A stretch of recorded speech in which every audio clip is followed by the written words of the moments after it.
The concert hall fell silent as Diane Monroe's fingers found the piano keys, but the melody that filled the air wasn't entirely hers anymore. Carnegie Hall. 2,000 faces turned toward the stage, though Diane couldn't see a single one.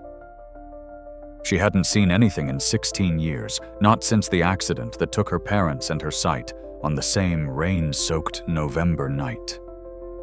But she could feel them, the weight of their attention, the held breath of anticipation, the electric charge that fills a room when something extraordinary is about to happen. Her white cane rested against the piano bench, her hands scarred from years of reading Braille, and finding her way through darkness hovered above the ivory keys. And somewhere in the fifth row, though Diane didn't know it yet, sat Richard Hartley, the man who had been her teacher, her mentor, her father figure, the man who had stolen her composition and claimed it as his own. The first notes rose like smoke in the darkness, nocturne in shadows. The piece she had written from the depths of her soul. The piece Richard had performed in Vienna under a different name. The piece that had made him famous while she drowned in betrayal's aftermath. But tonight, something was different. Tonight, Diane wasn't playing Richard's stolen version. She was transforming it, reclaiming it, making it hers again in ways he could never understand. The audience leaned forward. Richard's hands gripped the armrests of his seat. And Diane Monroe, 23 years old and blind since childhood, began to tell the story of how she lost everything and found herself in the wreckage. But to understand how we got here to this moment, this performance, this reckoning, we need to go back. Back to where it all began. Diane was 7 years old when the world went dark. It happened on Interstate 76 just outside Philadelphia on a Tuesday evening in November. Her father was driving. Her mother was reading aloud from a picture book Diane would never see the ending of. The truck that crossed the median came so fast there wasn't even time to scream. The impact was instantaneous. Metal twisted, glass shattered, and in the chaos of torn steel and broken lives, something struck Diane's head with enough force to damage her optic nerves beyond repair. She woke up 3 days later in a hospital bed, wrapped in bandages and silence.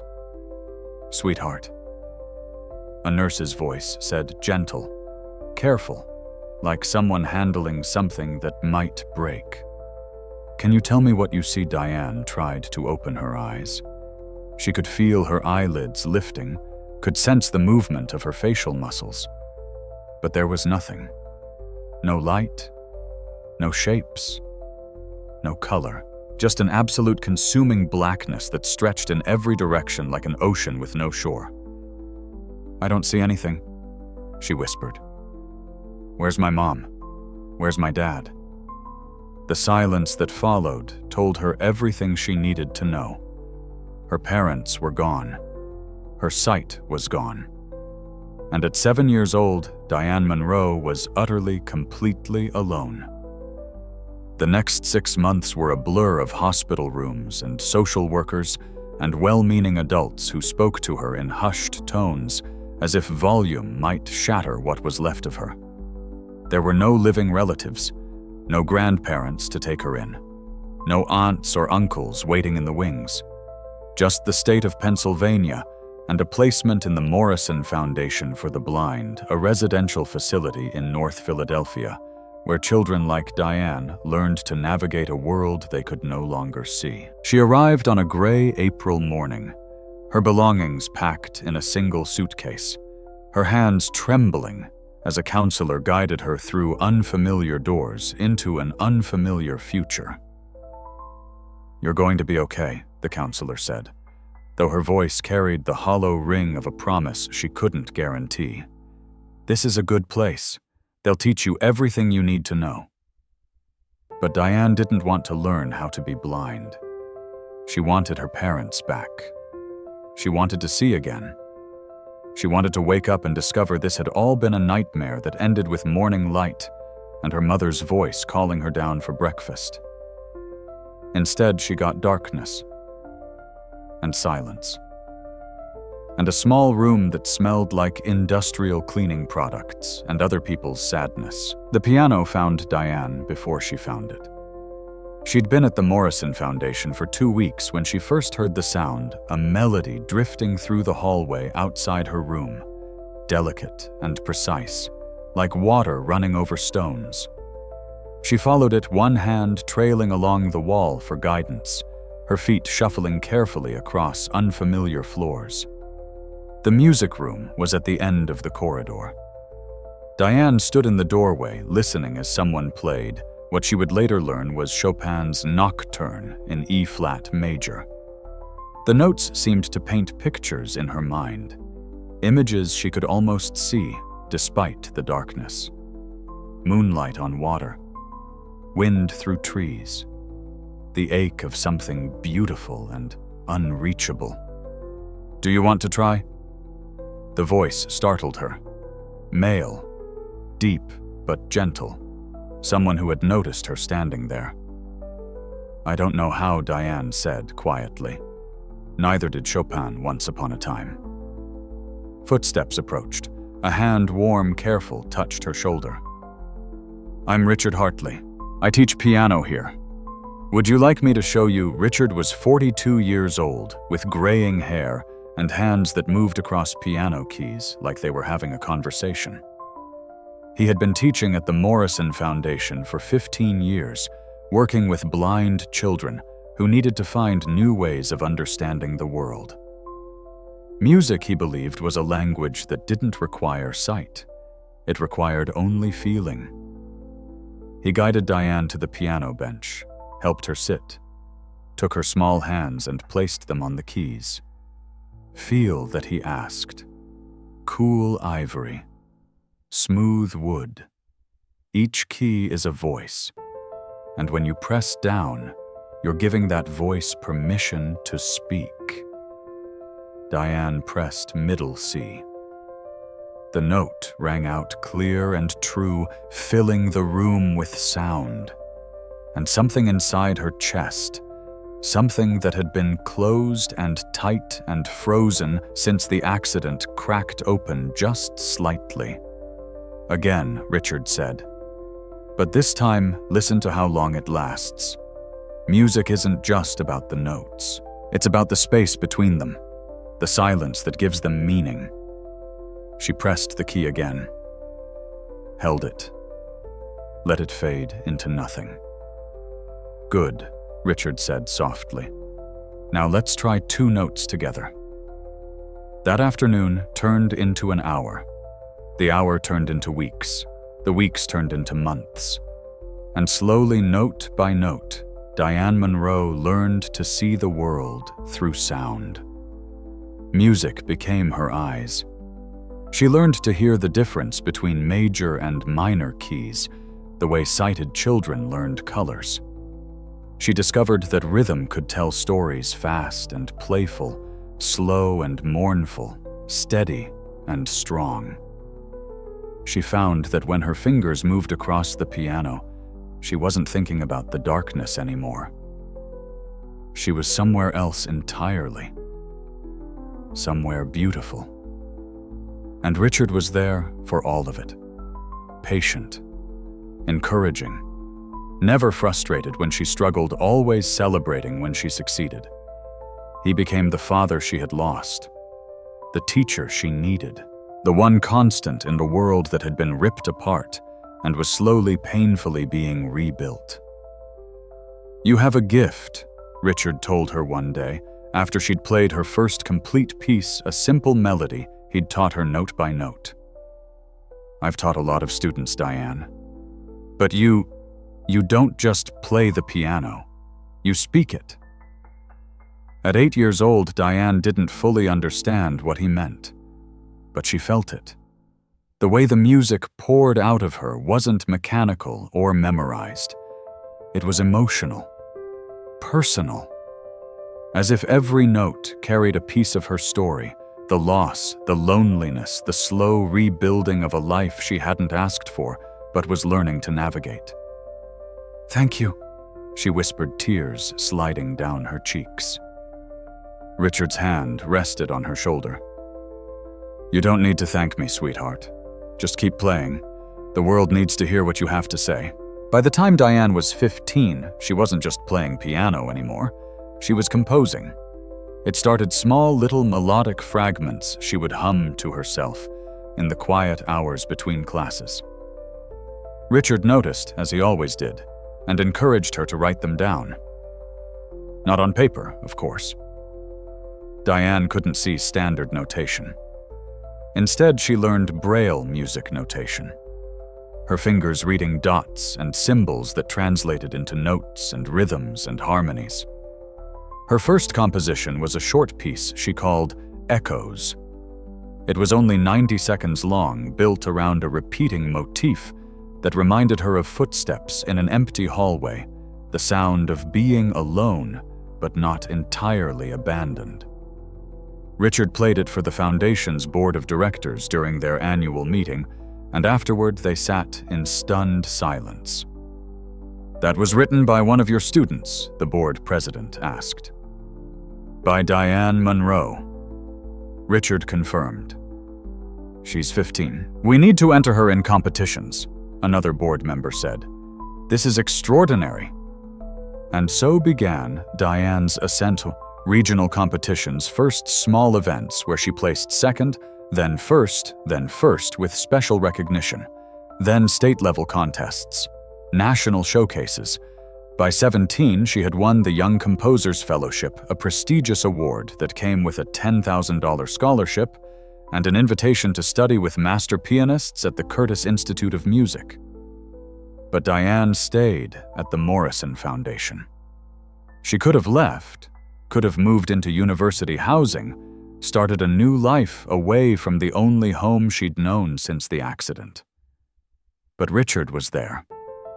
And after losing everyone who had ever mattered to her, Diane couldn't bear the thought of losing him, too. "You should go," Richard told her one evening after she'd turned down Curtis for the second year in a row. "You're too talented to stay here. You need to be challenged, pushed. You need to be around people who can take you to the next level." Diane shook her head. "You take me to the next level. You always have." "I'm just a teacher at a school for blind kids," Richard said quietly. "You're going to outgrow this place. Outgrow me." "I'll never outgrow you," Diane said fiercely. "You're the only family I have." Richard was silent for a long moment. Then he pulled her into a hug, something he rarely did, something that made Diane's chest ache with gratitude and belonging. "Okay," he whispered. "Okay. We'll figure it out together." By 19, Diane had graduated from the Foundation's educational program with honors.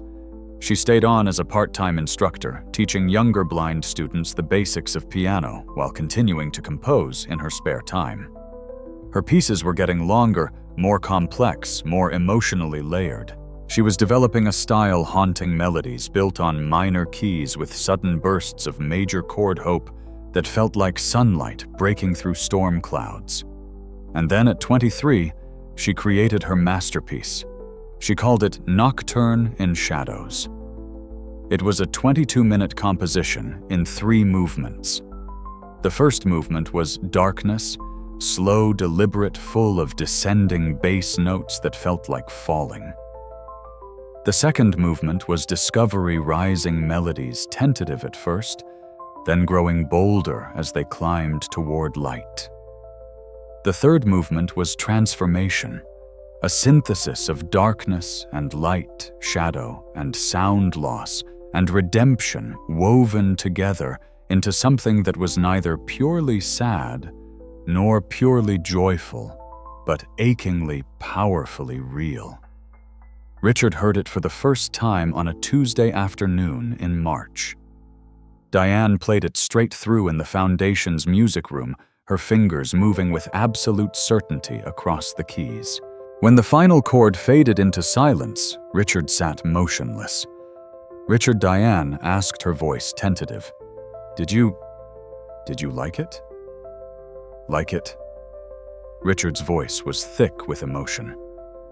Diane, that's the most extraordinary piece of music I've ever heard. You're not just talented anymore, you're a genius.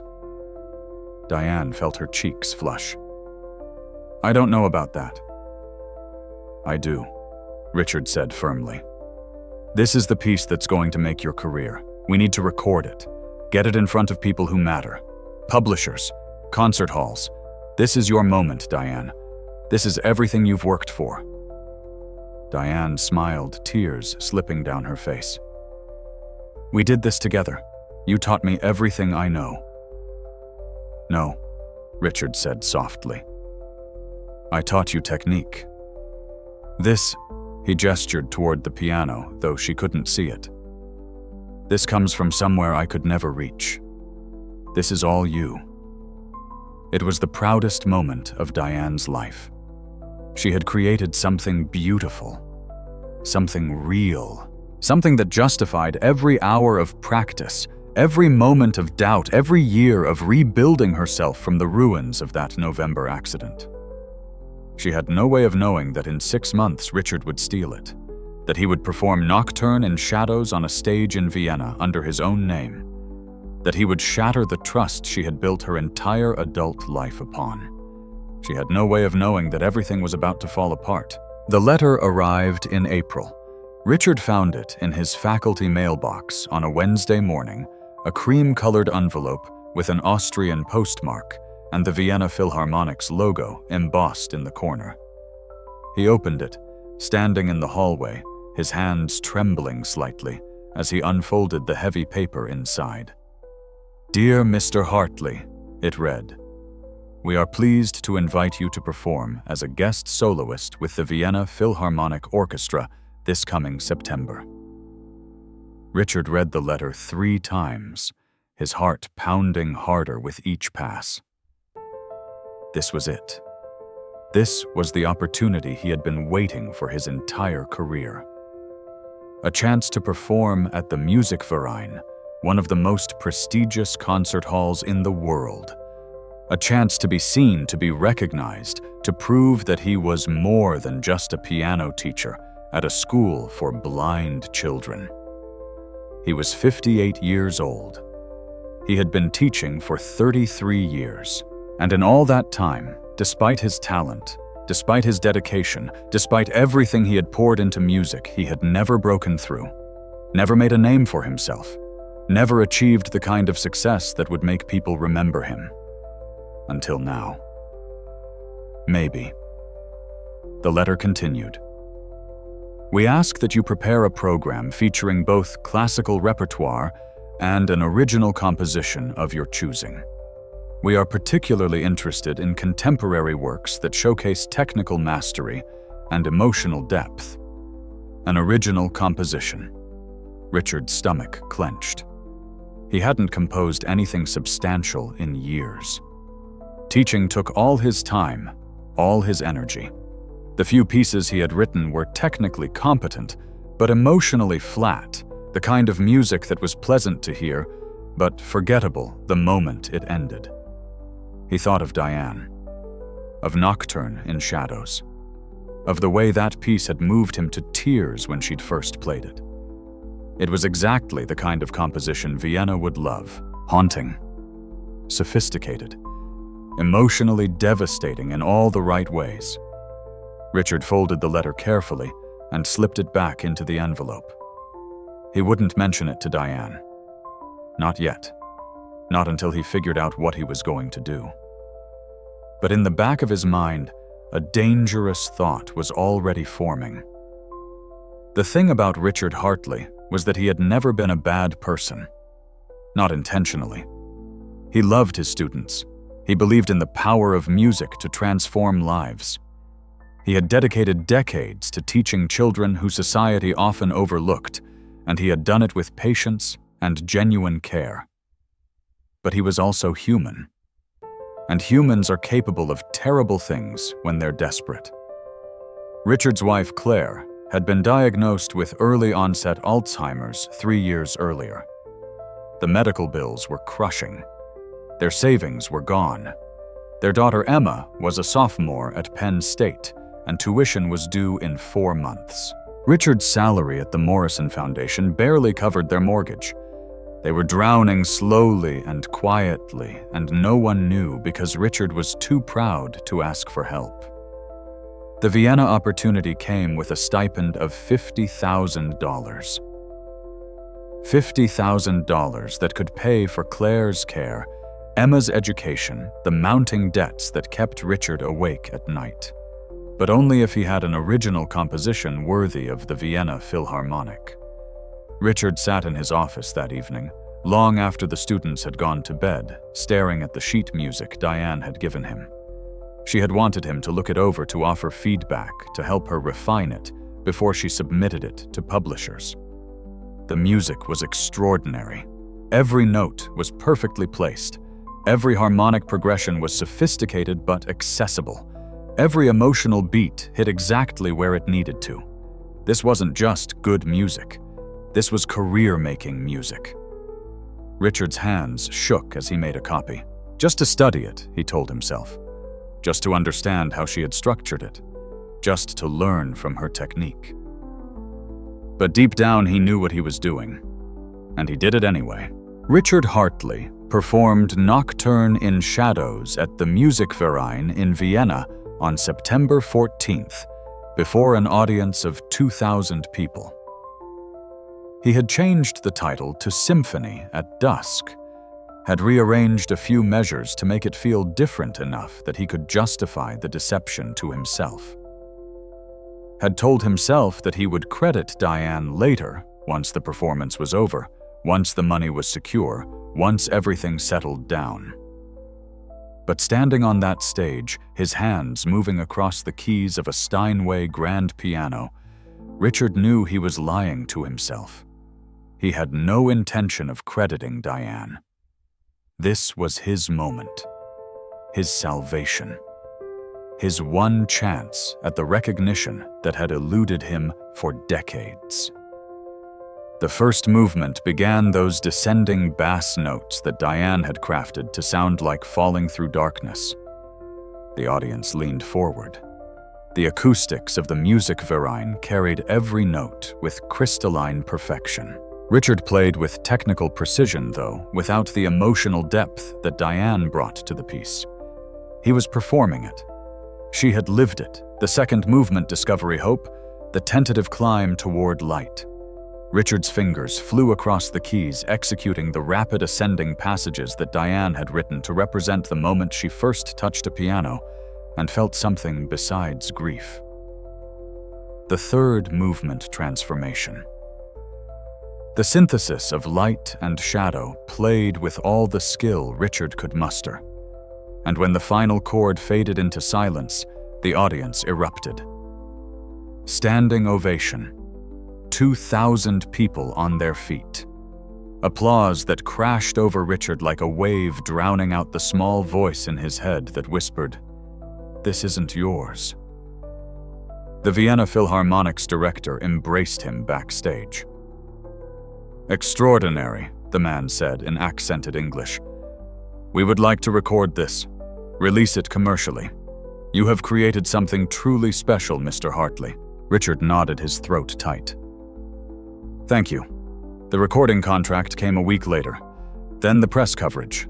Classical music critics called Symphony at Dusk a masterpiece, said Richard Hartley was a revelation, compared him to Rachmaninoff, to Chopin, to the greats.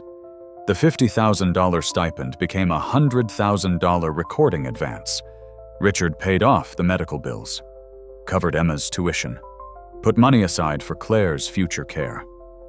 And with each check he deposited, each debt he cleared, the guilt grew heavier. But he didn't stop. Because stopping would mean admitting what he had done. And Richard Hartley had built his entire life on being the good guy, the patient teacher, the dedicated mentor, the man who helped broken children find their voices. Admitting he had stolen from one of those children would destroy everything. So he told himself that Diane would understand, that she didn't need the recognition the way he did, that she was young and talented and would have other opportunities, that he had given her so much over the years, taught her, supported her, been the father figure she lost, and this was just rebalancing the scales. But 3,000 miles away in Philadelphia, Diane Monroe was about to discover what he had done, and the scales were about to tip in ways Richard had never imagined. Diane heard her stolen composition on a Tuesday afternoon in October. She was in her apartment, a small one-bedroom unit near the Morrison Foundation that she had moved into 6 months earlier. The radio was on, tuned to Philadelphia's classical music station. Diane was making tea, her hands moving with practiced ease through a kitchen she had memorized down to the last drawer and cupboard. The DJ's voice cut through, and now a recent recording that's been making waves in the classical music world. This is Symphony at Dusk by Richard Hartley, performed with the Vienna Philharmonic. Diane froze. Richard had performed with the Vienna Philharmonic. He hadn't mentioned anything about that. She felt a flash of pride, her mentor, her teacher, achieving something so significant. Good for him. He deserved recognition. And then the music started. The first notes hit her like a physical blow. Descending bass notes. Slow. Deliberate. The exact opening of Nocturne in Shadows. Diane's teacup slipped from her hand and shattered on the kitchen floor. Boiling water splashed across her feet, but she barely felt it. Every ounce of her attention was focused on the radio, on the music pouring from the speakers. This wasn't just similar to her composition. This was her composition. Every note, every harmonic progression, every emotional beat, Richard had changed. The title had rearranged maybe 5 or 6 measures, but the bones of it, the heart of it, were hers. She stood paralyzed as the piece continued. The second movement. The third. 22 minutes of music she had written from the depths of her soul, being performed under Richard's name, being credited to Richard's genius. When it ended, the DJ returned magnificent. Richard Hartley's Symphony at Dusk is available now on Deutsche Grammophon. Critics are calling it one of the finest contemporary classical compositions in decades. We'll be playing more selections from the album throughout the week. Diane felt her way to the couch and sat down, her whole body shaking. This had to be a mistake, a misunderstanding. Maybe Richard had mentioned her, and the DJ just hadn't included it in the introduction. Maybe the credits in the liner notes would list her as co-composer. Maybe. Her phone rang. Diane fumbled for it, her hands trembling. "Hello, Diane. It was Sarah Chen, a fellow instructor at the foundation. Did you hear Richard's performance on WRT? It sounded so much like that piece you wrote, the one you showed me last spring." "It is that piece," Diane said quietly. Sarah, I think he stole it. What I gave him the sheet music months ago, asked him to look it over, and now he's performing it in Vienna under a different name." Diane's voice cracked. "He stole my composition." Silence on the other end. Then Diane, "Are you sure? Maybe it's just similar?" "Maybe I wrote every note of that piece," Diane said, her voice hardening. "I know it better than I know my own heartbeat. That's mine." And he took it. After she hung up, Diane sat in the wreckage of her shattered tea, tears streaming down her face, and tried to comprehend what had just happened. Richard Hartley, the man who had taught her to play piano, the man who had been her mentor, her guide, her surrogate father for 16 years, the man she trusted more than anyone else in the world, had stolen from her. She called him. Once, twice, 3 times. Each call went to voicemail. On the fourth try, she left a message, her voice shaking with rage and hurt. "Richard, it's Diane. I heard your performance on the radio. We need to talk, now." He didn't call back that night, or the next day. When he finally responded 3 days later, it was with a text message. "I'm in Vienna for another week. We'll talk when I get back." Diane didn't wait. She spent those 3 days researching, found the Deutsche Grammophon listing for Symphony at Dusk, saw Richard's name listed as sole composer. Read the glowing reviews that praised his innovative harmonic language and profound emotional depth. She found interviews where Richard discussed his creative process, where he talked about how the piece had come to him during a particularly difficult period in his life, where he claimed he had worked on it for nearly 2 years before feeling it was ready to share. Every word was a lie. Every accolade was stolen. And Diane Monroe, the actual composer, was nowhere to be found in any of it. By the time Richard returned to Philadelphia, Diane had made her decision. She was going to confront him.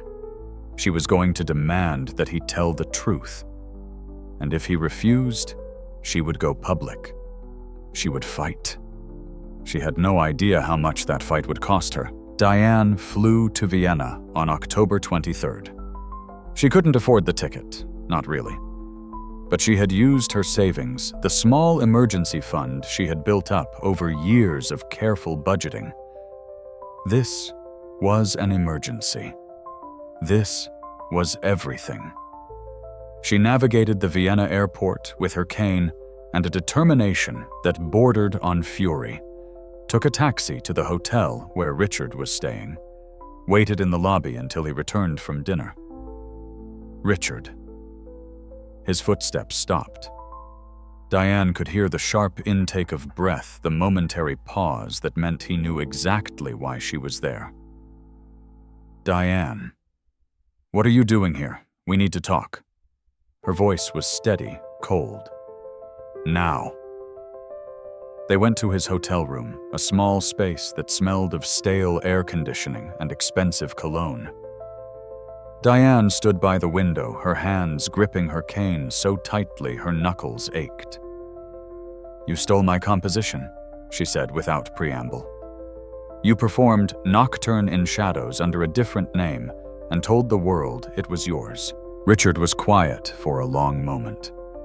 When he spoke, his voice was defensive, almost petulant. "I gave you everything, Diane. I taught you piano when you were a terrified little girl. I spent 16 years investing in your talent, and you were just going to sit on that piece, not do anything with it. I saw an opportunity to what Diane's voice rose. To steal from me, to lie to everyone. To take the one thing I created that was entirely mine and claim it as yours. You don't understand the pressure I was under." Richard's tone shifted, became pleading. "Claire's medical bills. Emma's tuition. I was drowning Diane. This was my one chance to... I don't care." The words exploded out of her. "I don't care about your financial problems, or your career, or your one chance at anything. You stole from me. You were supposed to be my teacher, my mentor. You were supposed to be the one person I could trust, and you..." Her voice broke. "You were like a father to me, and you betrayed me." "Don't be dramatic," Richard snapped. "It's one composition. You'll write others. You're young. You have time." "It's not about time." Diane was crying now, tears streaming down her face. "It's about you, about what this means. I trusted you with everything. I stayed at the foundation instead of going to Curtis because I didn't want to lose you. I built my entire life around the idea that you cared about me, that you had my best interests at heart. And you just took from me. Like I didn't matter. Like my work didn't matter."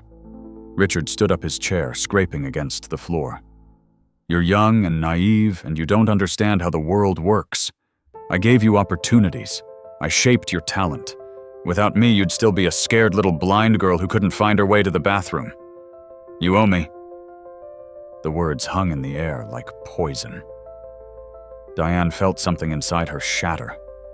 Not her heart that would come later. This was deeper. This was the foundation of her understanding of who she was and who she could trust. This was the moment she realized that the man she had loved like a father saw her as a debt to be collected.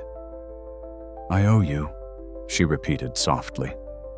"I owe you, yes." Richard's voice was hard now, all pretense of apology gone. "I invested years in you. This is me getting a return on that investment." Diane turned toward the door, her cane tapping against the floor as she moved. "I'm going to tell everyone what you did. I have the original sheet music. Dated copies. I can prove that composition is mine." "You do that," Richard said coldly, "and I'll sue you for defamation." "I have lawyers, Diane. I have money now. I have connections. You're a blind girl from a charity school. Who do you think people are going to believe Diane stopped at the door?" Turned back toward him. "I thought you were better than this. And I thought you'd be grateful," Richard replied. "I guess we were both wrong." Diane left without another word. Walked out of the hotel into the Vienna night and felt the full weight of what had just happened crash down on her. She had lost her composition. She had lost her mentor. She had lost the closest thing to family she'd had since the accident. And she had no idea how to fight back. Diane returned to Philadelphia on a Thursday morning and didn't leave her apartment for 3 weeks. She couldn't play piano. The instrument that had been her solace, her voice, her way of understanding the world, now every time she sat down at the keys, all she could think about was Richard. About betrayal. About the fact that the music she created could be taken from her so easily. The Morrison Foundation called. She didn't answer. Sarah left voicemails.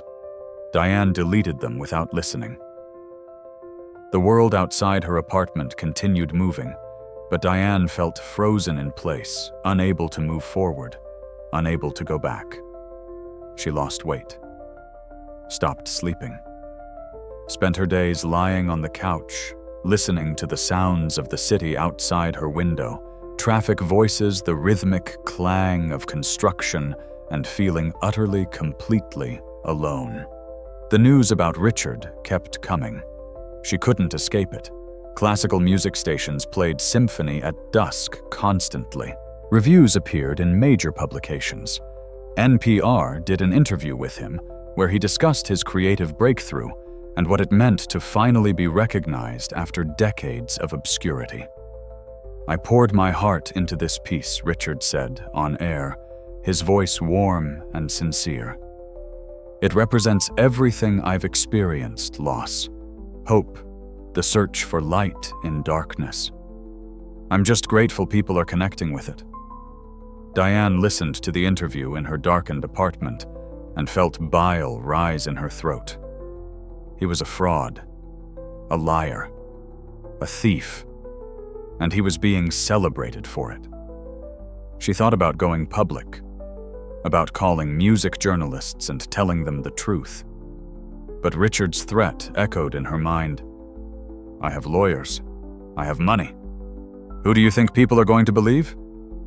He was right.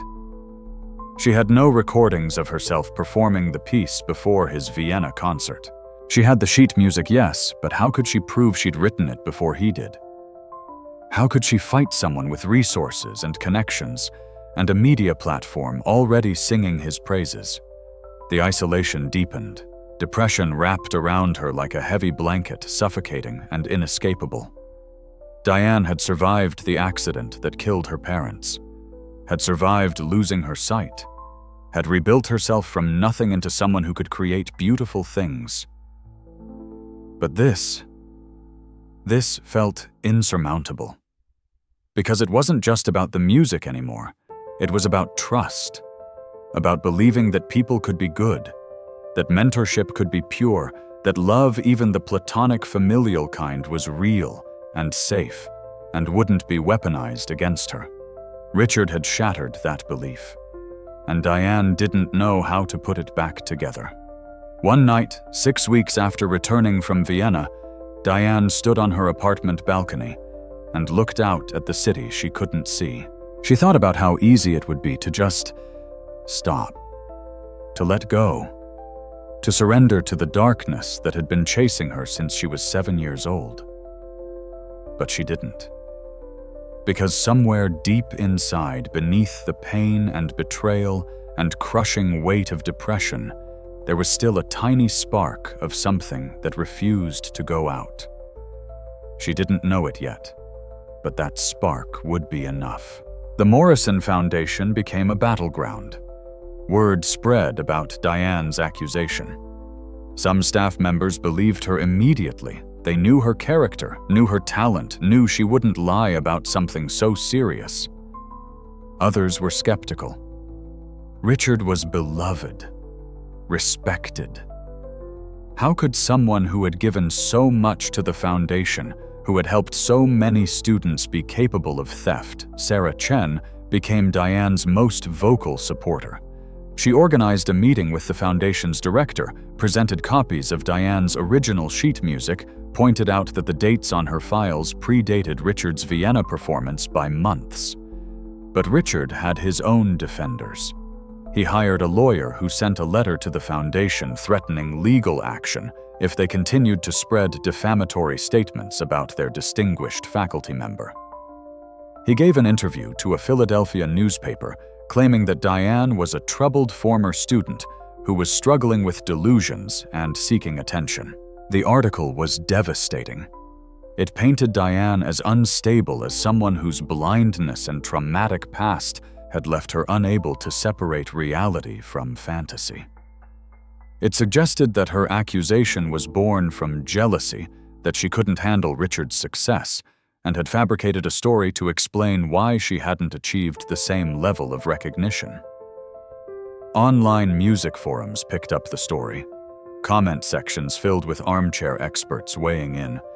Some supported Diane. Many didn't. She has no proof. Sounds like a student trying to take credit for her teacher's work. I feel bad for her disability, but that doesn't give her the right to ruin someone's career. The court of public opinion was brutal and swift, and Diane, isolated in her apartment, watched it happen through the filter of texts from Sarah and voicemails from concerned friends. She didn't engage, didn't fight back. Because what was the point? Richard had won. He had the platform, the resources, the public's goodwill, and Diane was just a blind woman with a story no one wanted to believe.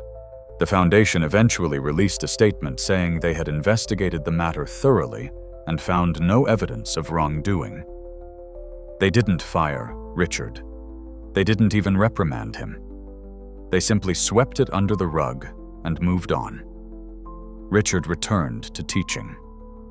Students who had once loved Diane's classes started avoiding her in the hallways. The other instructors didn't know how to talk to her anymore. Everything felt poisoned, tainted by an accusation that no one wanted to address directly. And Diane realized that staying at the foundation was impossible. The place that had been her home for 16 years, the place where she had discovered music and rebuilt herself after the accident, was no longer safe. She resigned on a gray November morning, exactly 1 year after her parents had died. Submitted a one-sentence letter. I am resigning my position as piano instructor effective immediately. The director called her. Diane, please reconsider. This is your home. No, Diane said quietly. It's not. Not anymore. She packed her belongings, left the Morrison Foundation for the last time, and felt a piece of herself die in the process. The next 6 months were the darkest of Diane's life. She moved to a smaller apartment in South Philadelphia, stopped teaching, stopped playing piano, stopped composing. Music had been the thing that saved her after the accident, but now it felt like a weapon that had been turned against her. Every note reminded her of Richard. Every melody carried the weight of betrayal, and Diane couldn't bear it.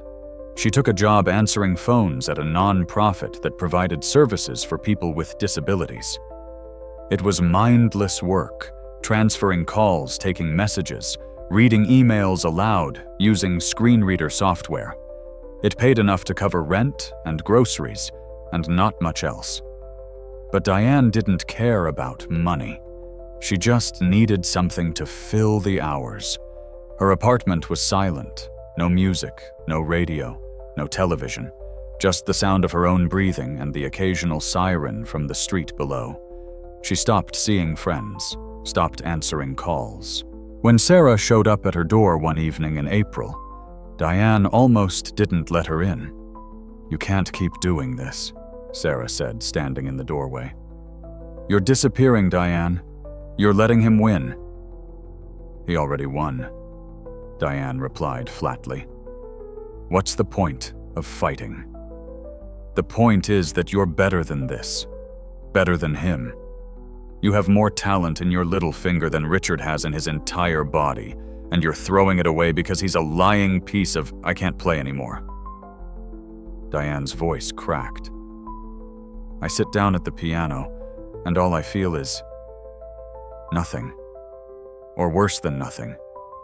I feel like I'm touching something that doesn't belong to me anymore, like he took that too." Sarah was quiet for a moment. "Then, he didn't take your talent, Diane. He took a piece of music. Those are different things. You can write more. You can create more. You can, I don't want to." "Then what do you want?" Diane didn't answer.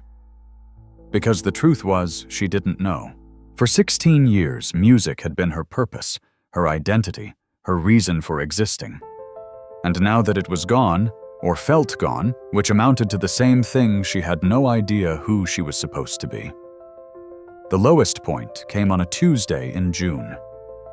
Diane woke up at noon, called in sick to work, and spent the next 6 hours lying in bed staring at a ceiling she couldn't see. She thought about how easy it would be to just not wake up one day, to take too many pills, or walk into traffic, or find some other way to make the pain stop. She didn't want to die, exactly. She just wanted to stop existing in this half-life where every day felt like dragging herself through concrete. Her phone rang. She almost didn't answer. But some muscle memory, some ingrained politeness made her reach for it. "Hello? Is this Diane Monroe?" A young voice. Female. Tentative. "Yes. My name is Maya Johnson. I'm 12 years old, and I just moved to the Morrison Foundation, and someone told me you used to teach piano there, and I was wondering if maybe you could teach me because I really want to learn, and I'm blind too, and I heard you're the best teacher ever, and..." The words tumbled out in a rush, desperate and hopeful, and so achingly earnest that Diane felt something crack in her chest. "I don't teach anymore," Diane said softly. "Oh." The disappointment in that single syllable was palpable. "Okay. I just thought, I heard about what happened with Mr. Hartley, and I thought you were really brave for standing up to him, even though everyone said you were wrong. And I wanted to learn from someone brave." Diane closed her eyes. "I'm not brave." "You are," Maya insisted. "You're my hero, even if you can't teach me." They talked for another 10 minutes. Maya told her about losing her sight to a degenerative disease when she was 9, about how scared she was at the foundation, about how music was the only thing that made her feel less alone. By the time they hung up, Diane was crying. Not from sadness, though there was that too. From something else. something that felt almost like hope. Maya Johnson was a stranger. A 12-year-old girl who had nothing to do with Richard or the theft or any of the pain Diane had been drowning in. But she had called Diane a hero, had asked for help, had reminded Diane that there were people in the world who needed what she had to offer. That night, Diane sat at her piano for the first time in 6 months. She didn't play Nocturne in Shadows. She played a simple C major scale, up and down, mechanical and emotionless. But it was something. It was a start. Diane agreed to meet Maya at a coffee shop near the Morrison Foundation 2 weeks later.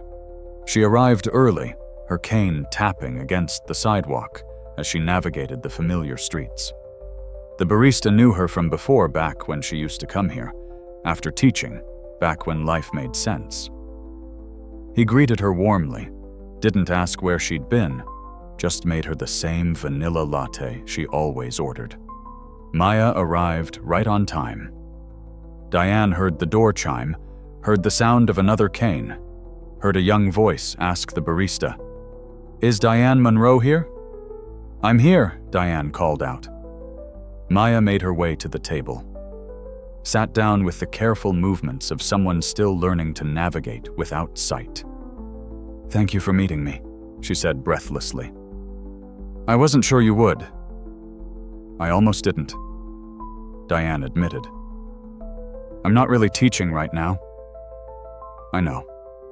But maybe you could make an exception. Just for me." The hopefulness in Maya's voice was impossible to resist. "I've been at the foundation for 3 months, and Mr. Hartley is nice, but I don't know.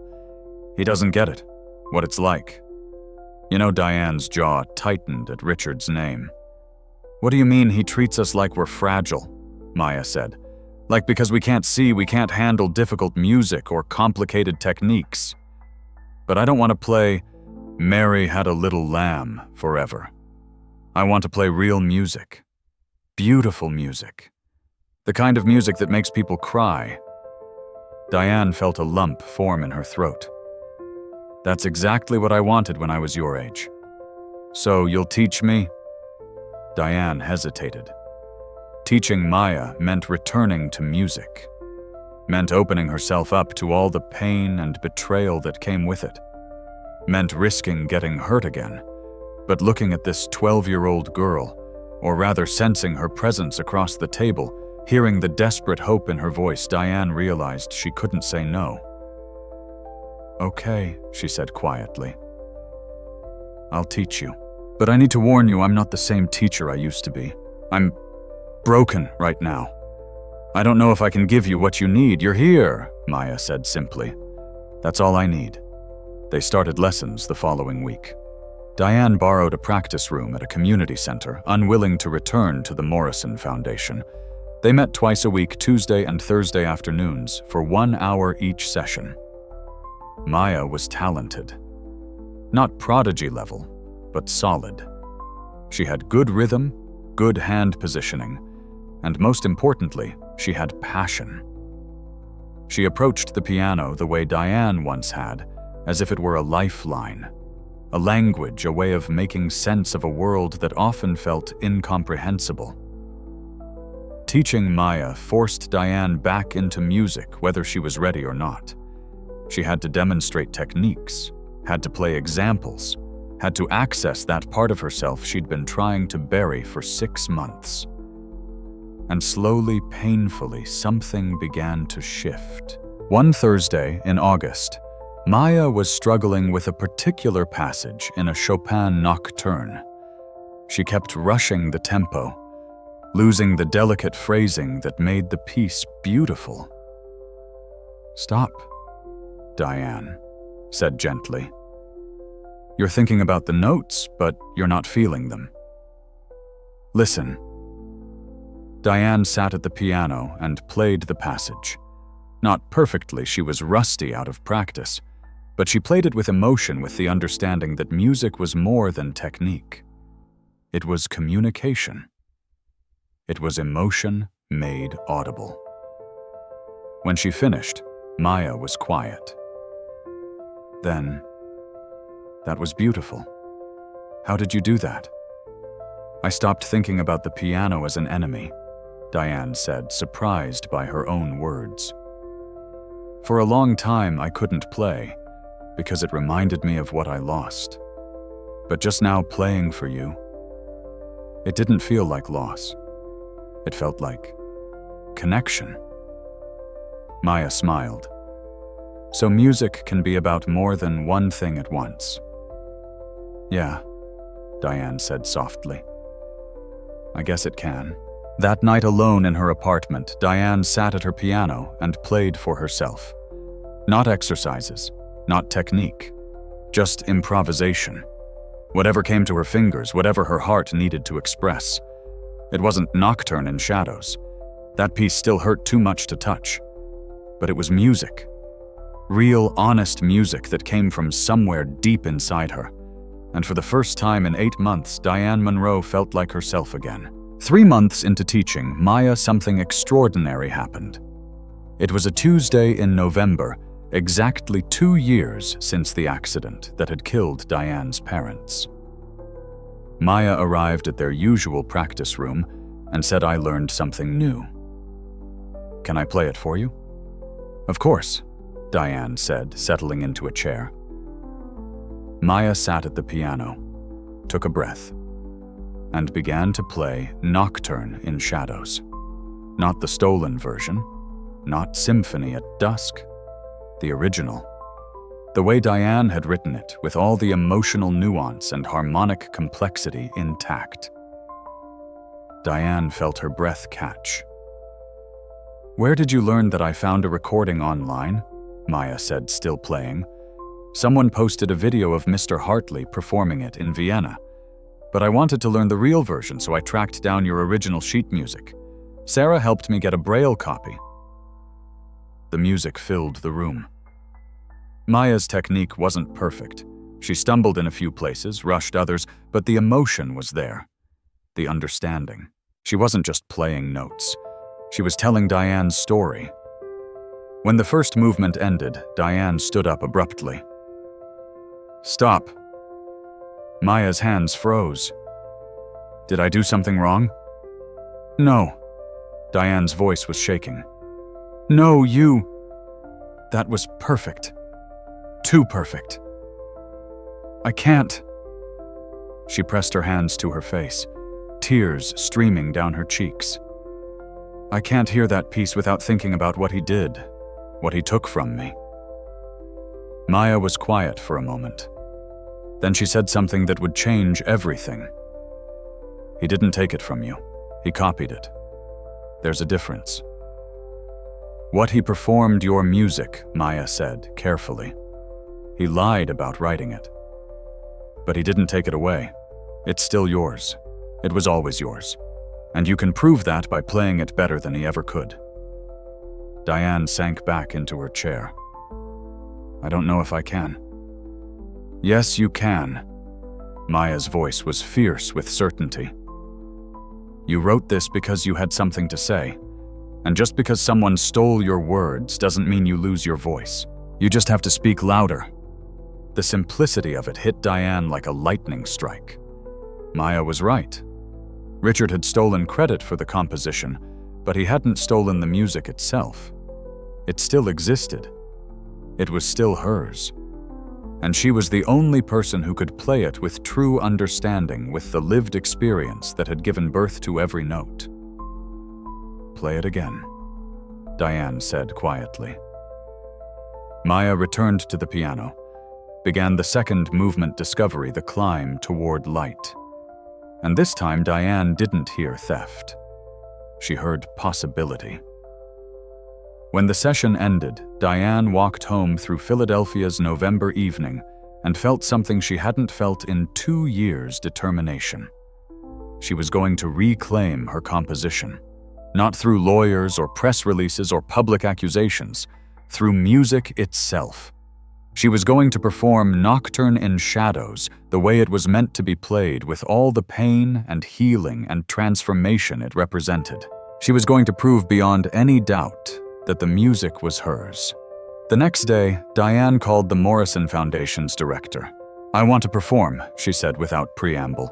"I want to rent the concert hall for one night. I'll pay for it myself if I have to." The director was quiet. Then Diane. "Are you sure?"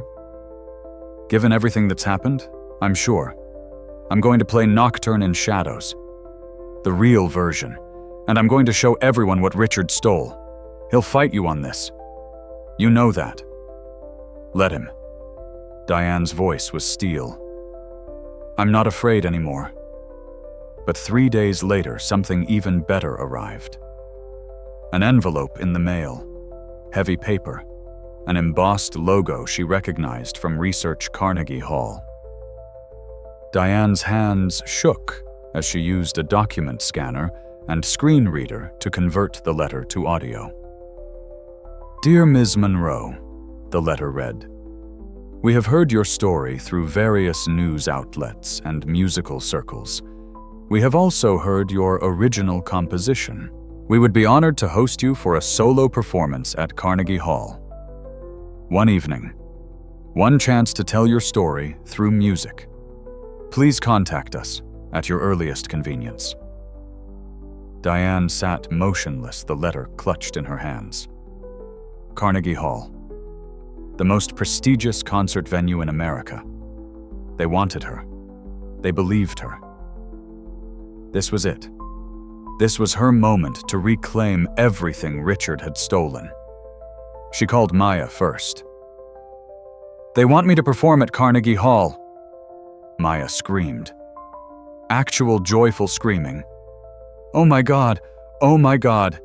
When I don't know yet, I have to call them back. This is amazing." Maya's voice was bright with excitement. "You're going to be incredible. You're going to show everyone." After they hung up, Diane sat in silence for a long time. Then she went to her piano and played Nocturne in Shadows from beginning to end for the first time since Richard had stolen it. She played it with tears streaming down her face, with rage and sorrow and hope all tangled together, with the knowledge that in 4 months she would stand on the stage at Carnegie Hall and transform this music into something Richard could never touch.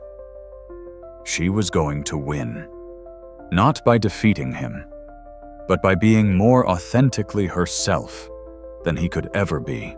The performance was scheduled for March 14th, exactly 18 months after Richard's Vienna debut. Carnegie Hall's events coordinator. A woman named Patricia Walsh called Diane personally to discuss logistics. "We want this to be special," Patricia said. "We believe in your story, we believe in your music, and we want to give you a platform to share both." "Thank you, Diane," said her voice thick with emotion. "You have no idea what this means." "Actually, I think I do." Patricia's tone was warm. "My daughter is blind. She's 7, and watching what happened to you, watching someone try to take credit for your work because they thought you couldn't fight back, it made me furious. This performance is important, not just for you, for everyone who's ever been underestimated."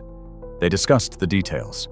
Single piano, no orchestra, just Diane and the instrument and 2,800 seats to fill. The performance would be recorded, broadcast on classical music stations, potentially released as an album. "We're also reaching out to press," Patricia continued. "NPR wants to do a feature. So does the New York Times. This is going to be a significant cultural moment, Diane. Are you ready for that?" Was she ready?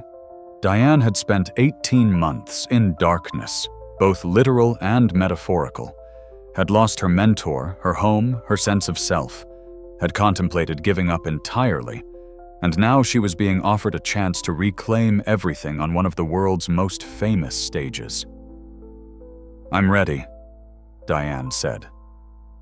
But preparing for Carnegie Hall was different from preparing for a small recital at the Morrison Foundation. This was high stakes, high pressure, the performance that would define the rest of her career.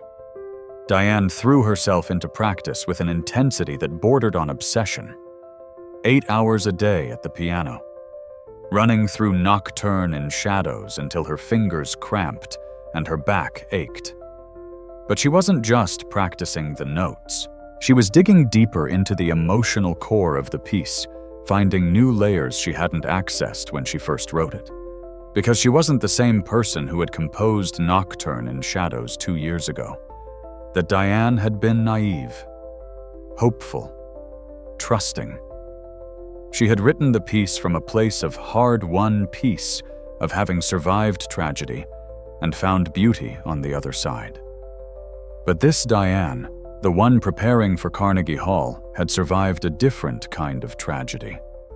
Betrayal, theft, the shattering of trust. And that experience had to inform the performance, had to deepen it. She began to transform the composition. Not structurally, the notes remained the same, but emotionally. She added dynamic contrasts that hadn't existed before. Moments of rage that exploded into thunderous fortissimo passages. Moments of fragile hope that whispered so quietly the audience would have to lean forward to hear. Maya attended her practice sessions, offering feedback from the perspective of someone who understood both music and what it meant to navigate the world without sight. That passage there, Maya would say, pointing to a section Diane couldn't see, but knew by heart. It feels angry. Is that what you want?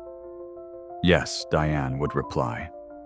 Because I am angry, and I'm not going to pretend otherwise. The news coverage began 8 weeks before the performance. NPR's All Things Considered did a 15-minute segment on Diane's story. The New York Times published a feature titled "The Pianist Who Fought Back Diane Monroe's Battle Against Theft and Injustice." Classical music blogs picked up the narrative. Online forums debated. Public opinion began to shift. The people who had dismissed Diane's accusation started to reconsider. The people who had believed Richard started asking questions. Richard himself remained silent.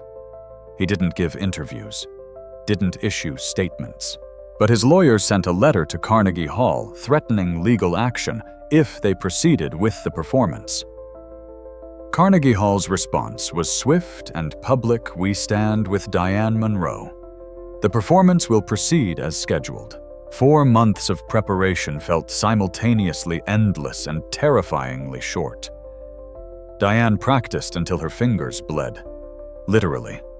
The calluses she'd developed over years of playing piano cracked and split from the intensity of her rehearsals.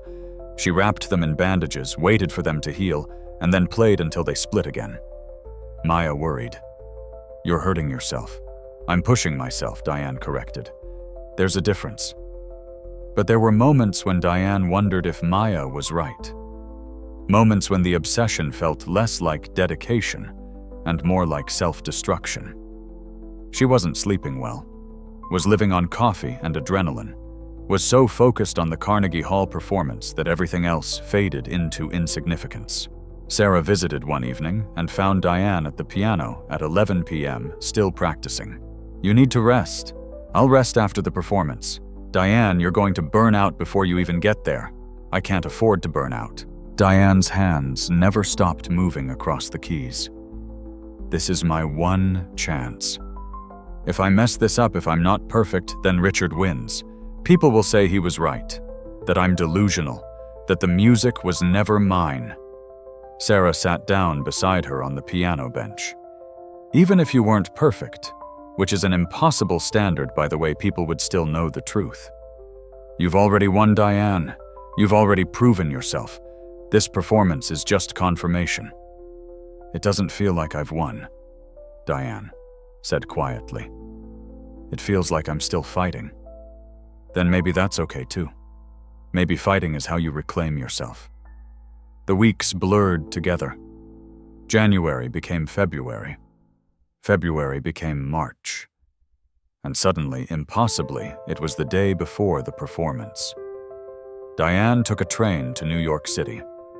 Maya came with her along with Sarah and a handful of other supporters from Philadelphia. They checked into a hotel near Carnegie Hall. Diane tried to rest, but couldn't. Tried to eat, but had no appetite. Tried to calm the storm of anxiety churning in her chest, but failed. At midnight, she went to the hotel's small practice room and played through Nocturne in Shadows one last time. Not as practice, as prayer, as conversation with herself, as preparation for what was coming. When she finished, Maya was standing in the doorway. That was perfect. It wasn't, Diane said. I rushed the second movement, and the transition into the third was sloppy. It was perfect, Maya insisted, because it was real. Stop trying to be flawless. Just be yourself. Diane turned toward Maya's voice. What if myself isn't good enough? It's more than good enough, Maya said fiercely. It's everything. That night, Diane barely slept. She lay in her hotel room, listening to the sounds of New York City outside her window, and thought about the journey that had led her here. The accident, the blindness, Richard's betrayal, the depression, the slow climb back toward herself. Tomorrow, she would stand on the stage at Carnegie Hall and play music that came from the deepest part of her soul. Music that had been stolen and reclaimed. Music that represented loss and healing and the refusal to be erased. Tomorrow, she would tell her story, not with words, with sound. And whatever happened after that, whether people believed her, whether the performance was technically perfect, whether Richard faced consequences, didn't matter as much as the act itself. She was showing up. She was speaking. She was refusing to disappear. That was victory enough. The morning of the performance, Diane woke up with crushing doubt. She sat on the edge of the hotel bed, her hands shaking, and thought, I can't do this. The weight of expectation was suffocating. 2,800 people would be watching, listening, judging. The performance would be recorded, broadcast, dissected by critics. One mistake, one wrong note, one failed passage, and the narrative would shift from brave survivor, reclaims her work, to struggling pianist fails under pressure. Maya knocked on the door at 9 a.m. You okay? No, Diane admitted. I'm terrified. Maya came in and sat beside her. Of what? Of failing. Of proving that maybe Richard was right to take the composition. That maybe I'm not good enough to perform it at this level. Diane's voice cracked. What if I get up there and freeze? What if my hands won't cooperate? What if… Stop. Maya's voice was gentle but firm. You're spiraling. None of those things are going to happen. You don't know that. I know that you've practiced for 4 months. I know that you wrote every note of that piece. I know that you understand it better than anyone else in the world. And I know that even if you make mistakes, it won't matter. Because the point isn't technical perfection. The point is truth. Diane took a shaky breath. What if people don't believe me, even after the performance? Some people won't, Maya said honestly. Some people are so invested in Richard's narrative that they'll never accept the truth. But that's not your problem. Your problem is whether you believe in yourself. And I think you do. I think you're just scared. I am scared, Diane whispered. Good. Fear means it matters. Fear means you're about to do something important. Maya took Diane's hand.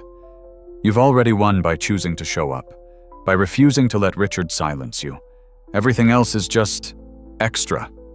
They had breakfast together, or rather Maya ate, while Diane pushed food around her plate. Sarah arrived at noon with encouraging words and a fierce hug. The Carnegie Hall coordinator called to confirm timing and logistics, and then suddenly, it was 5 p.m. time to head to the venue. Carnegie Hall was enormous. Diane had researched the space extensively, knew the dimensions, knew the acoustics. But walking into the building for the first time, feeling the vastness of it, hearing the echo of her footsteps across the lobby, it was overwhelming. Patricia Walsh met her backstage. "How are you feeling?" "Terrified," Diane said honestly. "Good. That means you care." Patricia guided her toward the stage. "I want to show you something." They walked onto the empty stage. Patricia described what she was seeing, rows and rows of empty seats, stretching up to the ceiling, ornate architectural details, the historic significance of the space. In 3 hours, Patricia said those seats will be filled with people who came specifically to hear you. They believe in you, Diane. They want you to succeed. Remember that when you're out here. Diane nodded, not trusting herself to speak. Backstage again. The dressing room. 2 hours until performance. Diane changed into the dress Sarah had helped her choose, simple, elegant midnight blue. She sat at a mirror she couldn't see and let Maya help with her hair. "You look beautiful," Maya said. "I can't see myself. Trust me, you look like someone who's about to make history. 1 hour until performance." Diane paced the dressing room, ran through fingerings in her mind, tried to calm her racing heart. 30 minutes. Patricia knocked on the door. "House is opening. It's a full sellout, Diane." Every seat filled. 15 minutes. Sarah hugged her. "You've got this. 5 minutes." Maya took both of Diane's hands. "Play for yourself. Not for them. Not for Richard. For you.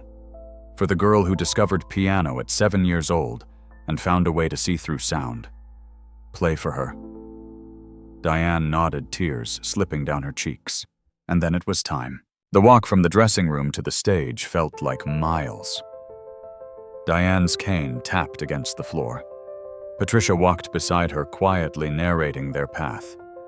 20 feet to stage left entrance. Door ahead. 3 steps up to the wings. They paused in the wings. Diane could hear the audience, the rustle of programs, the murmur of conversation, the anticipation hanging thick in the air. "He's here," Patricia whispered. "Richard Hartley. 5th row center section. Thought you should know." Diane's breath caught. Of course he was here. He would want to see this.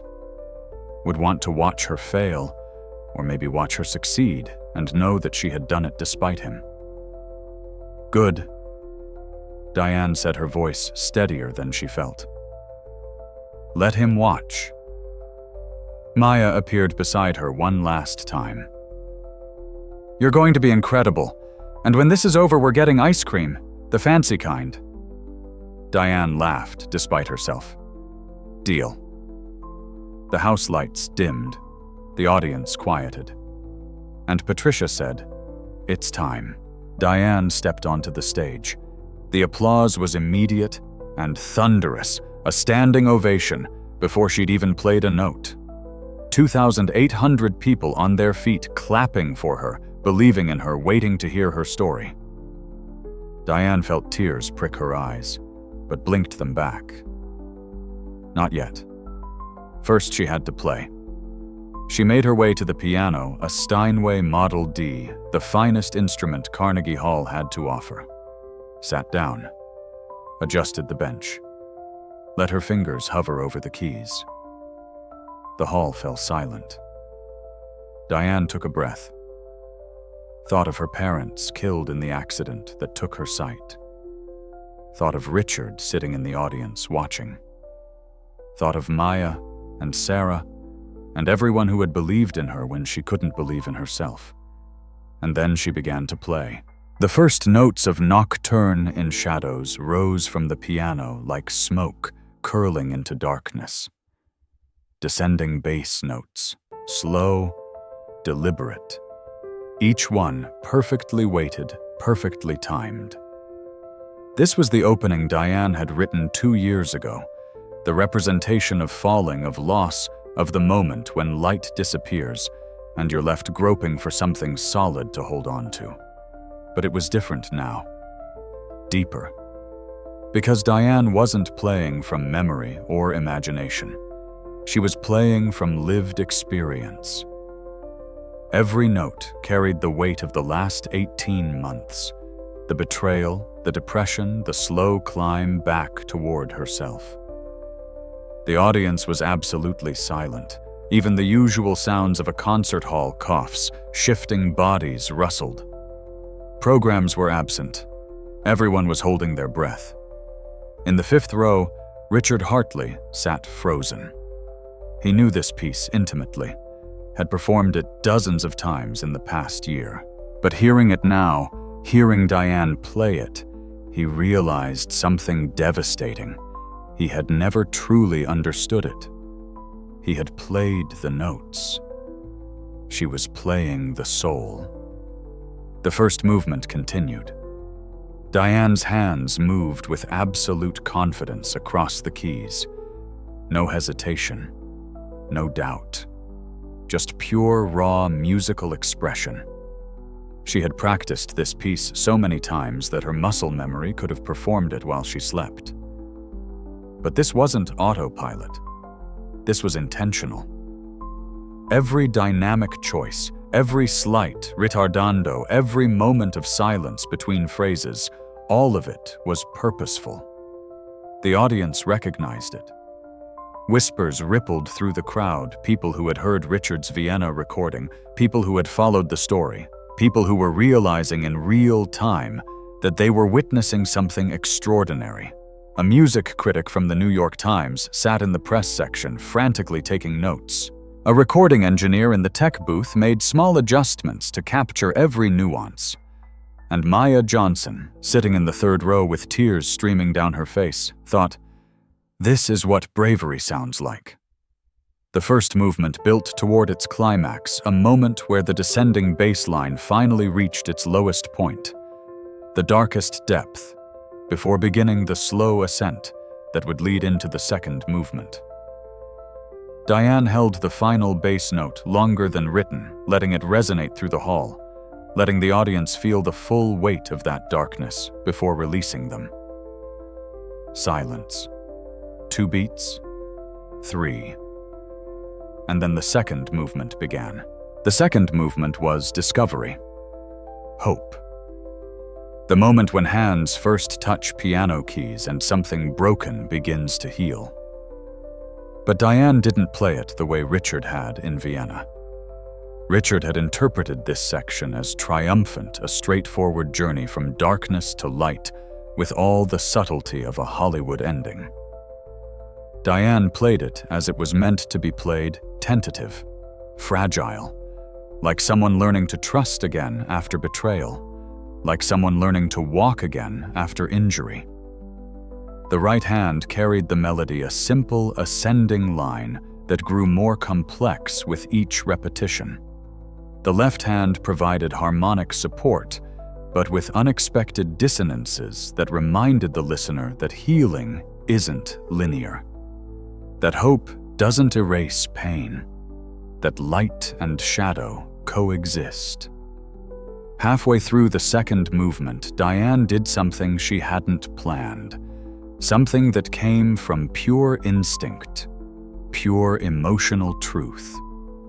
She began to transform the composition in real time. Instead of following the written score exactly, she started to improvise around it, added new harmonic layers, extended phrases, created tension and release patterns that hadn't existed in the original. She was making Nocturne in Shadows into something new, not abandoning what she'd written, but building on it, deepening it, showing everyone in the audience that this music was hers, not just because she'd composed it, but because she understood it at a molecular level. Richard in the fifth row felt his stomach drop. Because what Diane was doing was beyond technical skill. This was mastery. This was the difference between someone who plays music and someone who is music. The transformation continued. Diane wove in fragments of other pieces she'd written over the years, little melodic quotes that only she would recognize. She added rhythmic complexity that made the passage dance and stumble simultaneously. She turned the second movement from a statement of hope into a question: what does it mean to hope after everything has been taken from you? The audience leaned forward. People who had come expecting a straightforward performance of a stolen composition were getting something far more profound. They were listening to an artist reclaim her voice in real time. Not by recreating what was stolen, but by showing that she could create something even more powerful.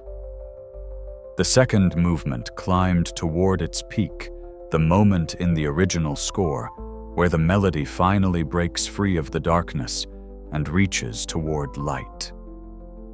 But Diane added a new element here too, a sudden pause. A moment of absolute silence where the entire hall held its breath.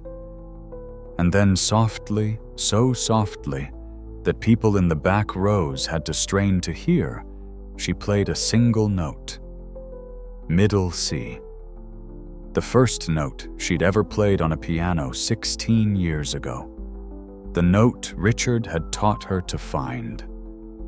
The note held, resonated, and then exploded into the third movement. The third movement was transformation, the synthesis of everything that had come before. Light and shadow, loss and redemption, pain and beauty woven together into something that transcended either. Diane played with an intensity that bordered on ferocity. Her hands flew across the keys, executing passages so technically demanding that even accomplished pianists in the audience winced in sympathetic strain. But it wasn't just technical prowess. It was emotion given physical form. This was rage. This was the 18 months of being silenced and dismissed and told she was delusional. This was every moment she'd sat alone in her apartment, unable to play, convinced that music had been taken from her forever. The piano sang and screamed and whispered and roared. Diane's whole body moved with the music, leaning into fortissimo passages, pulling back during delicate moments, swaying with the rhythm, as if the piano and she were a single organism. Somewhere in the middle of the third movement, she began to add a new section, something she'd been working on in private for the past month, but hadn't decided whether to include. It was a variation on the main theme, but darker, more complex, built around a dissonant chord progression that shouldn't have worked, but somehow did. This new section was about Richard, about betrayal, about the specific pain of being hurt by someone you trusted.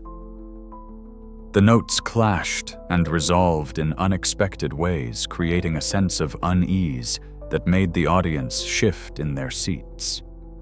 But then, gradually, beautifully, Diane transformed that darkness into something else.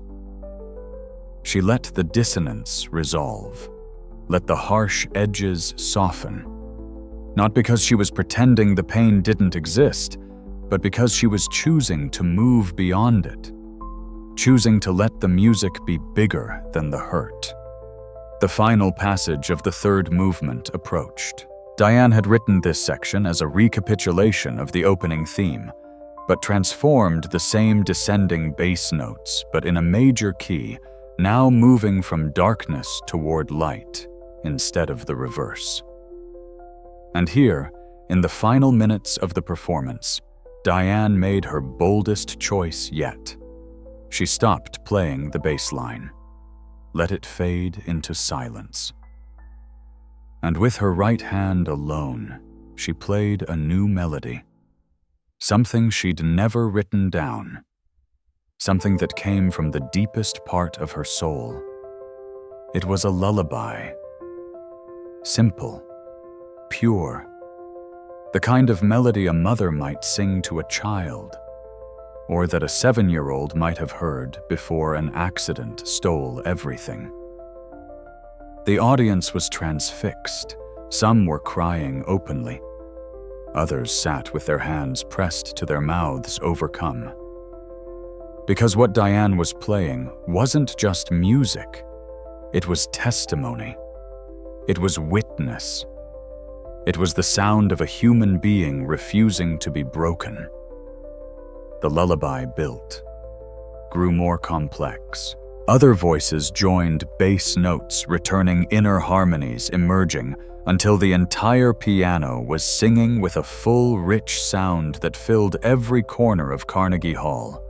And then, at the apex of the piece, Diane brought everything together. Every theme she'd introduced, every motif, every emotional thread, they all converged in a final glorious chord that rang out like a bell, clear and pure and absolutely, undeniably triumphant. The chord sustained. Diane held the pedal down, letting the sound resonate until it gradually faded into silence. For 3 full seconds, the audience sat motionless, silent. And then they erupted. The standing ovation lasted 7 minutes. Diane sat at the piano, overwhelmed, as 2,800 people clapped and cheered and called out her name. She stood, bowed, sat back down because her legs were shaking too hard to support her weight. Patricia Walsh had to eventually come onto the stage and gently guide her off, because the applause showed no signs of stopping, and they needed to clear the hall. Backstage, Diane collapsed into a chair. Her hands were trembling. Her face was wet with tears. Sarah and Maya rushed to her side. "You did it," Sarah said, her voice thick with emotion. "Diane, you were incredible." "I improvised," Diane said weakly. "I wasn't supposed to improvise. I changed things. What if people think you're a genius?" Maya interrupted. "That was the most beautiful thing I've ever heard. The dressing room filled with people, Carnegie Hall staff offering congratulations, press asking for interviews, other musicians, people Diane had only heard of, established artists and critics coming backstage to tell her that they'd just witnessed something extraordinary. And then Patricia appeared in the doorway. "Diane, someone's asking to see you. I told him it was your choice whether to accept visitors, but he was insistent." Who, Diane asked, though she already knew. "Richard Hartley." The room fell silent. Sarah moved protectively closer to Diane. Maya's hand found hers and squeezed. "It's okay," Diane said quietly. "I'll see him. Alone."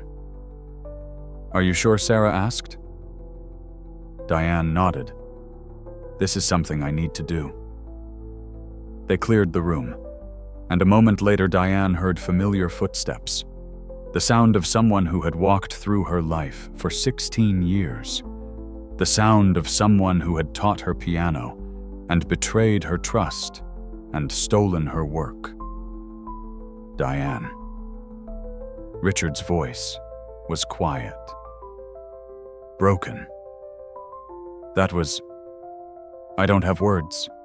"Good," Diane said coldly, "because I don't want to hear them. I need to apologize. You need to leave." Diane stood facing the direction of his voice even though she couldn't see him. "You had 18 months to apologize, to make this right, and you didn't. So don't come here now after I've proven myself and expect me to absolve you." Richard was quiet for a long moment. Then, "You're right. I was wrong about everything. I stole from you because I was desperate and scared, and I convinced myself that it didn't matter because you were young and you'd have other opportunities. But listening to you play tonight, I realized I didn't just steal a composition. I stole part of your soul, and I can never give that back." "No," Diane agreed. "You can't." "What can I do to make amends?" Diane laughed a hollow, bitter sound. "You want me to make this easy for you, to give you a checklist of ways to earn forgiveness. That's not how this works, Richard. I know, I don't know what to do." "Neither did I," Diane said fiercely. "When you stole from me, I didn't know what to do. I was lost and broken and you weren't there. You disappeared. You avoided my calls. You threatened me with lawyers. So forgive me if I don't particularly care about your discomfort right now." Another silence. Then Richard said, "I'm going to tell the truth. Publicly. I'm going to admit that I stole your composition. That Symphony at Dusk was your work, not mine. I'll return the royalties. I'll do whatever I can to make this right." "Why?" Diane asked. "Why now? Because you deserve it. Because I can't live with the lie anymore. And because—" His voice cracked. "Because you were right. You were like a daughter to me, and I betrayed you in the worst possible way. I have to at least try to fix it." Diane felt tears sliding down her face again, but not from sadness, from anger, from grief, from the complicated, messy reality of forgiving someone who had fundamentally broken her trust. "I don't forgive you," she said quietly. "Not yet. Maybe not ever. But I appreciate that you're finally telling the truth. That's something." Richard moved closer. Diane could hear the rustle of his clothing, could smell the cologne he'd worn for years. "Can I ask you something?" he said. "What?" "How did you do it? How did you keep going after everything I did to you?" Diane was quiet for a moment, considering. "Then I didn't at first. You broke me, Richard.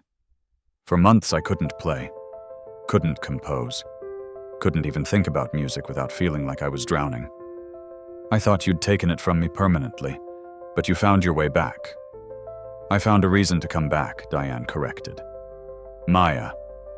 She reminded me that music wasn't about you or me or ownership or credit. It's about connection, communication. And I couldn't let you take that away from me. She's lucky to have you as a teacher. I'm lucky to have her as a student." Diane wrapped her arms around herself. "The thing you never understood, Richard, is that teaching isn't about investment and returns. It's not about you giving something and expecting to get it back. It's about helping someone discover what was already inside them. I would have been a pianist whether you taught me or not. You just happened to be there at the right time." "That's not true." "You needed—" "Don't," Diane interrupted sharply. "Don't try to rewrite history to make yourself feel better. Yes, you taught me technique. Yes, you were there when I needed guidance. But my talent, my creativity, my ability to turn pain into music, that was mine. That was always mine. And you tried to take credit for it." Richard's breath hitched. "You're right. I'm sorry, I know you are." Diane's voice softened slightly. "And maybe someday that will matter more to me than it does right now. But I need you to understand something. Your apology doesn't erase what happened. It doesn't fix the damage. It just acknowledges it. And that's a starting point, not an ending." "What do you need from me?" Richard asked. "To make this even close to right." Diane thought about it. "I need you to tell the truth publicly. I need you to return the money you made from my composition. And I need you to never, ever claim to have mentored me again, because you didn't mentor me. You exploited me. That's fair. And I need you to leave the Morrison Foundation," Diane continued. "Those kids deserve better than a teacher who would steal from his own students. You need to step away." Richard was silent for a long time. "Then I'll resign tomorrow." "Good."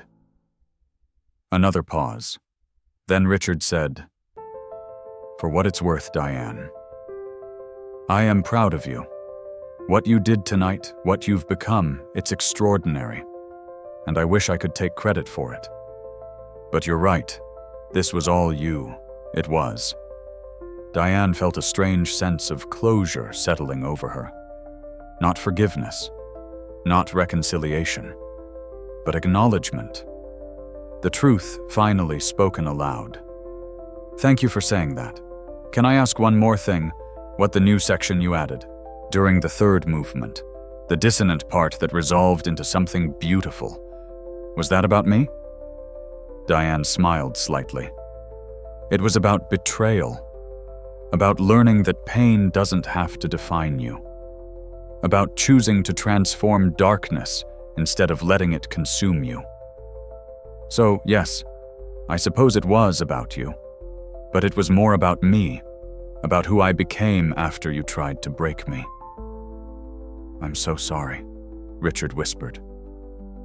For all of it. I know, Diane said. And she did.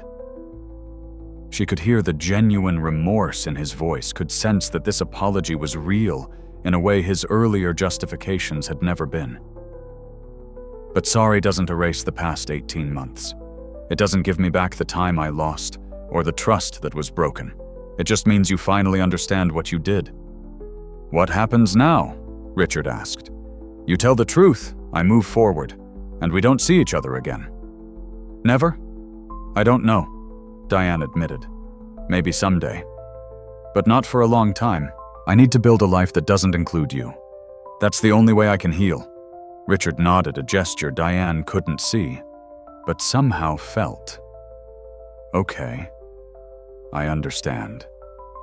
And Diane, for what it's worth, you're going to change the world. Keep playing, keep teaching, keep being exactly who you are. He left without another word. The door closed softly behind him, and Diane stood alone in the dressing room, feeling lighter than she had in 18 months. Not because Richard had apologized, but because she had finally said everything she needed to say, had finally reclaimed not just her composition, but her voice, her agency, her right to define her own story. The door opened again. Maya and Sarah rushed back in. Are you okay? Sarah asked. Yeah, Diane said, and meant it. I really am. The Monroe School for Blind Musicians opened its doors on a bright September morning 2 years after the Carnegie Hall performance.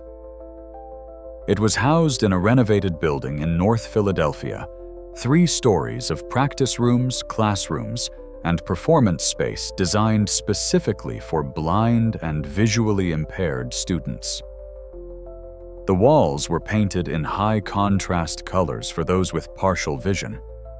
Braille signage marked every door, and in the center of the building was a concert hall with acoustics that rivaled Carnegie itself.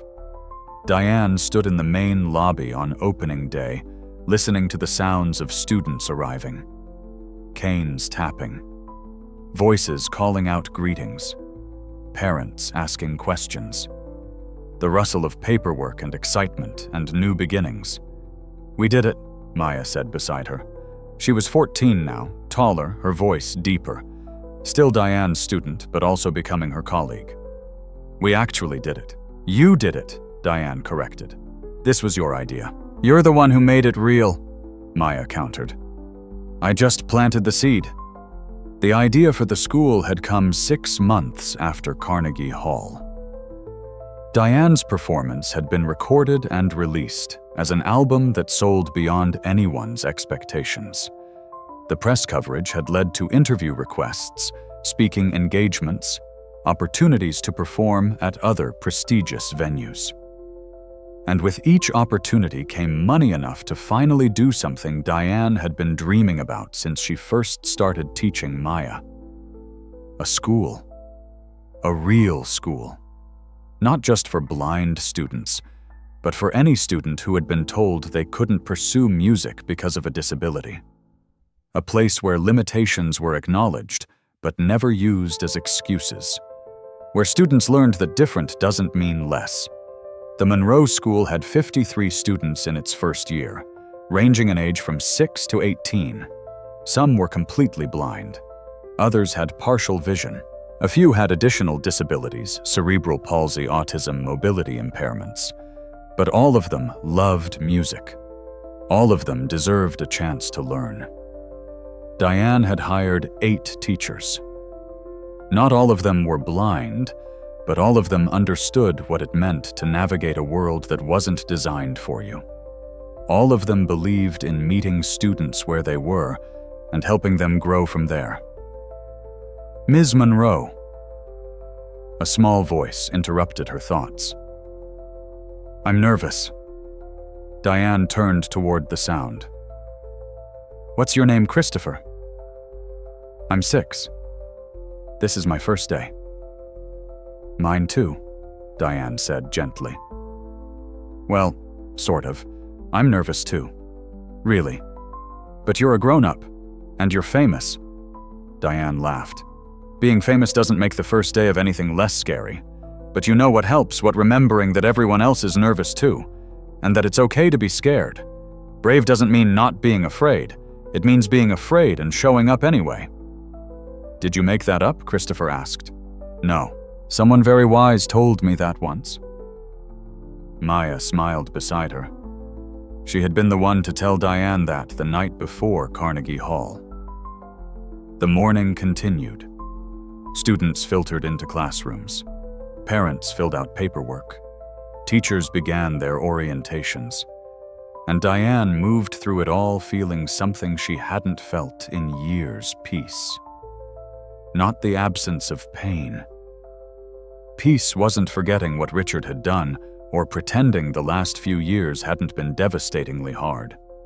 Peace was accepting all of it, the good and bad, the triumph and trauma, and choosing to build something meaningful from the wreckage. Richard Hartley kept his promises. 3 days after the Carnegie Hall performance, he released a statement to the press, admitting that Symphony at Dusk was actually Nocturne in Shadows, composed by Diane Monroe. He returned the royalties, nearly $400,000, and publicly apologized for the theft. The backlash was immediate and severe. Recording contracts were canceled. The Vienna Philharmonic retracted their invitation for future performances. His reputation built on stolen work crumbled overnight. He resigned from the Morrison Foundation as promised, sold his house to pay off debts that accumulated as his income disappeared, moved into a small apartment, and took a job teaching beginner piano lessons at a community center. But 6 months after Diane opened her school, something unexpected arrived in the mail: a check for $100,000 from Richard Hartley. The attached note was brief: for the Monroe School. No strings attached. No recognition needed. This is the least I can do. Diane held the check for a long time, debating whether to accept it. Part of her wanted to tear it up, wanted to tell Richard that money couldn't fix what he'd broken. But another part, the part that had opened a school specifically to help students who needed support, recognized that this money could provide scholarships, could upgrade equipment, could expand programs. She deposited the check, used it to establish a scholarship fund for students who couldn't afford tuition, named it the Second Chances Scholarship, without mentioning where the funding had come from. Richard's donations continued. Not large amounts, he didn't have large amounts anymore. But $50 here, $100 there. Always anonymous, until Diane traced them back to him. Always given without expectation of acknowledgement or forgiveness. Diane never reached out to thank him, didn't send notes or make calls. But she stopped being angry, stopped carrying the weight of his betrayal around like a stone in her chest. She didn't forgive him. Not exactly. But she let go of the need for him to suffer, let go of the fantasy that his punishment would somehow heal her wounds. His apologies and restitution didn't erase the past. but they were something. An acknowledgement that he understood the magnitude of what he'd done. That was enough. Or at least it was enough for Diane to move forward without constantly looking back. 2 years after opening, the Monroe School held its first winter recital. The performance hall was packed with parents and supporters and members of the press who had followed Diane's story from the beginning. 53 students would perform that evening, from 6-year-old Christopher, who had learned to play Twinkle, Twinkle, Little Star with 2 hands, to 17-year-old Maya Johnson, who would close the recital with her own original composition. Diane stood backstage listening to the sounds of tuning instruments and nervous chatter. She thought about how far she'd come, from a 7-year-old girl who lost everything in a car accident, to a pianist who had her work stolen and nearly lost herself in the aftermath, to a teacher who had built something that would outlast her, something that would help hundreds of students find their voices the way she had found hers. The recital began. Christopher played his piece with endearing concentration tongue, sticking out slightly as he focused on finding the right keys. The audience applauded warmly. Other students followed. Some performances were polished, others were rough around the edges. But all of them were genuine, real, honest expressions of where each student was in their musical journey. And then it was Maya's turn. She walked onto the stage with confidence, her cane folded and tucked under one arm, sat at the piano, took a breath. "I wrote this piece for Ms. Monroe," Maya announced to the audience. "It's called Symphony of Light, because she taught me that even in darkness, we can create something beautiful." The piece began, and Diane, listening from the wings, felt tears streaming down her face. Maya's composition was extraordinary. It echoed Nocturne in Shadows, in some ways the same emotional depth, the same understanding that music could carry complex feelings. But it was entirely her own. Original, authentic. Proof that Diane's teaching had given Maya the tools to find her own voice, not simply imitate someone else's. When the piece ended, the audience erupted in applause. Maya stood and bowed, and Diane stepped onto the stage. "You're supposed to wait backstage," Maya whispered as Diane approached. "I know," Diane said, pulling her student into a hug, "but I couldn't." "That was perfect, Maya. You're going to be incredible. I learned from the best." They stood there together, teacher and student, both blind, both musicians, both survivors of different traumas who had found healing in the space between notes and let the audience's applause wash over them. The recital concluded. Families filed out. Students gathered in the lobby, buzzing with excitement, and Diane stood in the empty performance hall, her hands resting on the piano, and thought about everything that had led her here. The accident that took her sight, the music that gave it back, the betrayal that nearly broke her, the students who reminded her why she'd started playing in the first place. She thought about Richard, wherever he was living with the consequences of his choices. She thought about forgiveness, how it wasn't a single moment but a process, a decision you made over and over again to release the hold that pain had on you.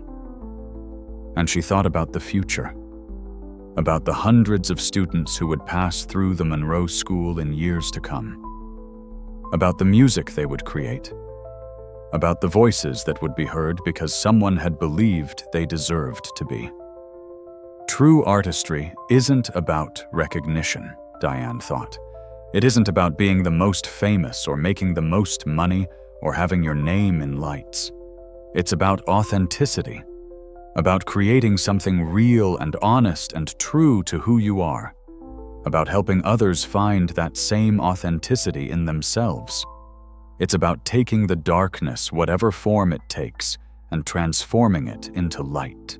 And as Diane left the concert hall that evening, her cane tapping against the floor, her students' voices echoing behind her, she knew with absolute certainty that she had done exactly that. She had taken the worst betrayal of her life and built something beautiful from the wreckage. She had reclaimed her voice, and in doing so had helped others find theirs. That was enough. More than enough. That was everything.